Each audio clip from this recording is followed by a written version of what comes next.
नमस्कार, मैं हूं शिखा और आप देख रहे हैं जीटीवी हिंदी न्यूज। आइए रुक करते हैं आज की ताजा खबरों की ओर। वापी के सेलवास रोड स्थित आरएस झुनझुनवाला इंटरनेशनल स्कूल का वार्षिक उत्सव मनाया गया। वापी में पहली बार इस स्कूल में वार्षिक उत्सव के मौके पर आदिवासी जीवन, आदिवासी नृत्य, आदिवासी आवास थीम पर 120 बच्चों ने टेंट में रात बिताई और अनोखे अंदाज में इस सालगिरह को मनाया। इसके साथ ही उपस्थित बच्चे अभिभावकों को साइबर क्राइम और नशीली दवाओं के सेवन के संबंध में जागरूकता संबंधित मार्गदर्शन दिया गया। वार्षिक दिवस का आनंद लेने के लिए उमरगाम विधायक वापी डीवाईएसपी सहित गणमान्य व्यक्ति उपस्थित थे, जिन्होंने इस अनूठी पहल की सराहना करते हुए उन्हें बधाई दी। वापी सेलवास रोड पर स्थित आरएन पटागन स्थित झुनझुनवाला इंटरनेशनल स्कूल में शनिवार को स्कूल का वार्षिक उत्सव मनाया गया।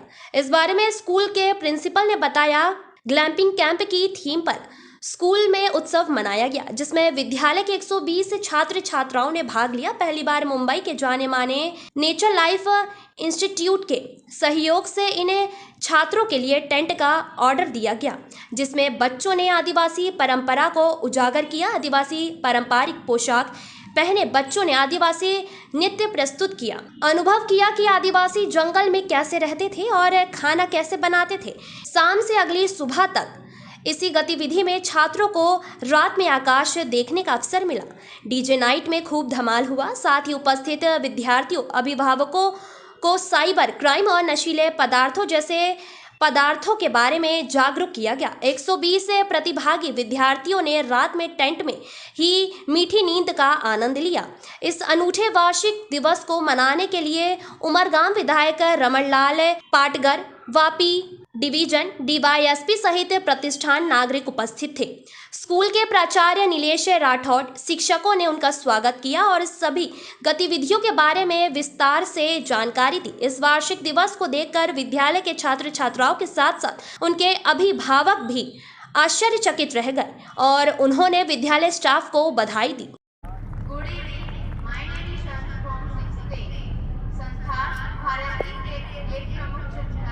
Thali and Pahariya food habits include large amounts of rice eaten with either watery potato gravy or watery pulses with salt and chili to enhance the taste.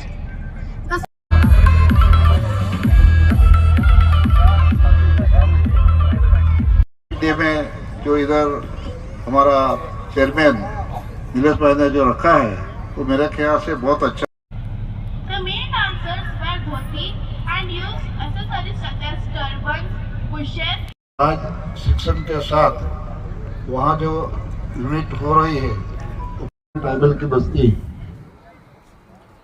8 point है, 8% बराबर।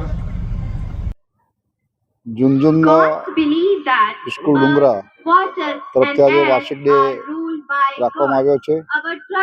એના આજે અહીંયા ઉપસ્થિત રહેલા માન્ય ચેરમેન શ્રી નિલેશભાઈ અને સાથી પ્રતિષ્ઠ ડોક્ટરો ઉપસ્થિત છે। એમના રૂબરૂ અંદર વાર્ષિક ડે ની અંદર સ્વાભાવિક રીતે રમત ગમત ઇનામોનું વિતરણ થાય છે, પરંતુ આજે એને આખી જે યુનિટ જે રાખી છે એ ટ્રાઇબલ ઉપર રાખી છે। ટ્રાઇબલની અંદર કઈ રીતે માણસો રહે છે, એનું જીવન શું છે, એના જીવનના ચરિત્રમાં આપણે શું શીખવું જોઈએ અને એ આખી રાત એનું મોમેન્ટ અહીંયા ચાલશે। એમાં એમણે અત્યારે જે ટ્રાઇબલ જે ગાના કર્યા અને એનામાં અમે રિબિન કાપીને જે શરૂઆત કરી ત્યારે સ્વાભાવિક રીતે ગુજરાતની આદિવાસી વસ્તી ઉપર આજનો આખો મેચ ચાલે છે। તો એને મેં પણ કહ્યું કે ગુજરાતની વસ્તી કેટલી, એટલે 98 લાખની વસ્તી છે। સાથે સાથે ગુજરાતની અંદર 14 જિલ્લા અને 53 તાલુકાની અંદર એની વસ્તી આવેલી છે। અને સેકન્ડ જે અત્યારે ચાલે છે એ અમે ભગવાન તરીકે જેને માન્ય આપ્યા છે એ બિરસા મુંડા સ્વાભાવિક રીતે આદિવાસી માટે ભગવાન સ્વરૂપે અમે જોઈએ છીએ। એમણે આદિવાસીની ચેતના લાવવા માટે, આદિવાસીનું રક્ષણ કરવા માટે, એનું વન અને જમીનનો બચાવ થાય એટલા માટે અંગ્રેજ સામે લડ્યા પણ હતા। અને લડતા લડતા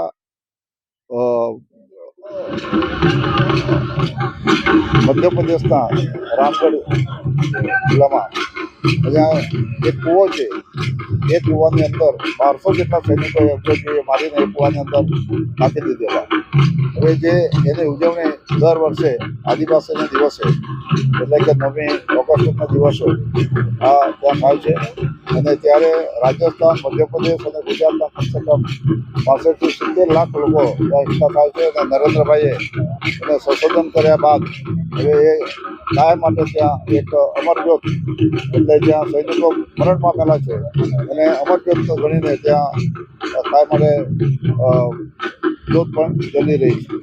એવા સુંદર મોમેન્ટ ઉપર એટલે કે આદિવાસી નૃત્ય, આદિવાસીની રહેણી કહેણી અને આદિવાસીની જાગૃતિ વધે એવાની અંદર અહીંયાના ભણતા અંગ્રેજમાં ભણતા બાળકો આ સંસ્કૃતિની અંદર એક સારું શિક્ષણ મેળવે અને એટલા માટે એમણે જે અલગ અલગ જે આખા ભારતની અંદર 8% આદિવાસી વસ્તી છે એના અલગ અલગ પ્રદેશો છે, ઝારખંડ છે, મધ્યપ્રદેશ છે, ગુજરાત છે, રાજસ્થાન છે, એમાંથી પોતપોતાની લાગણી પરવાના જે અહીંયા કરાવશે ત્યારે સ્વાભાવિક ત્યાં જે વાલીઓ પ્રેક્ષક તરીકે જોવાના છે એમને પણ થશે કે અલગ અલગ રાજ્યની અંદર અલગ અલગ રીતિ અને અલગ અલગ જે રીત રિવાજો છે તેનું પ્રત્યક્ષ જે નિહાળીને જોશે ત્યારે એમને પણ ભણવાની અંદર ખૂબ રસ આવવાનો છે અને આ રીતે ઝુનઝુન સ્કૂલવાળા ની અંદર આ કાર્યક્રમ કર્યો છે એ ખરેખર એક નવીનતા આપતો એવો કાર્યક્રમ છે અને એનો હું ખૂબ ખૂબ શુભેચ્છા આપું છું અને ચેરમેન શ્રીને પણ ખૂબ ખૂબ શુભેચ્છા આપું છું. RS झुनझुनवाला इंटरनेशनल स्कूल में आज ये ट्राइबल कम्युनिटी पे based nature nights root club Mumbai के थ्रू हमने आज एक स्लम्बर कैंप का आयोजन किया है. ये अपने आप में एक पहला कार्यक्रम है इस तरीके का जो वापी में हुआ है, जिसमें 120 से ज़्यादा स्टूडेंट्स करीब 24 से ज़्यादा टेंट्स में हमने स्कूल पे एक टेंट साइट क्रिएट किया जिसमें आज बच्चे यहाँ पे रुकने वाले हैं. बहुत सारी एक्टिविटीज़ बच्चों के लिए प्लान की गई है, जैसे कि ट्राइबल सिम्फनी, जहाँ पे वो जो देश के आदिवासी जनजाति है उनका रहन सहन, उनका प्रेजेंटेशन उन्होंने किया है. इस तरीके की 8 जनजातियों के बारे में उन्होंने यहाँ पे ब्रीफ अप किया है. उसके साथ में एक वाइल्ड लाइफ कुकिंग किस तरीके की होती है वो सारी चीज़ों की एक्टिविटी आज है. बच्चों ने अपना drum preparations, music, dance, pop song, इस तरह की बहुत ही सारी एक्टिविटी की है. और आज जो इस कार्यक्रम का जो मुख्य हिस्सा है वो है जो पूरा का पूरा टेलीस्कोप के थ्रू उन्हें आज हम स्काई गेजिंग का एक्टिविटी भी करवाने वाले हैं. तो वो इस कार्यक्रम में करीब 10 साढ़े 10 बजे के बाद यहाँ पे आयोजन होगा. और हमें जो ब्लेसिंग्स आज जो हमारे चीफ गेस्ट है उनके थ्रू मिली है. डॉक्टर श्री रमन भाई पाटकर MLA उमरगाम यहाँ पे आज हमारे साथ थे, जिन्होंने बच्चों को ब्लेसिंग्स दी इस कार्यक्रम के लिए. और मैं बहुत ही ज़्यादा आभारी हूँ कि DSP वलसाड सर का भी आना यहाँ पे पॉसिबल है. सो आई एम सो ग्रेटफुल कि सभी यहाँ पे कार्यक्रम में आज आए और उन्होंने स्कूल के इस कार्यक्रम के लिए बहुत ही ज़्यादा शुभकामनाएं दी है. Thank you. अगर आपको हमारी वीडियो पसंद आए तो चैनल को लाइक करें, शेयर करें, सब्सक्राइब करें और हाँ, बेल आइकन दबाना ना भूलें. Welcome to our YouTube channel. Don't forget to like, subscribe and share the videos.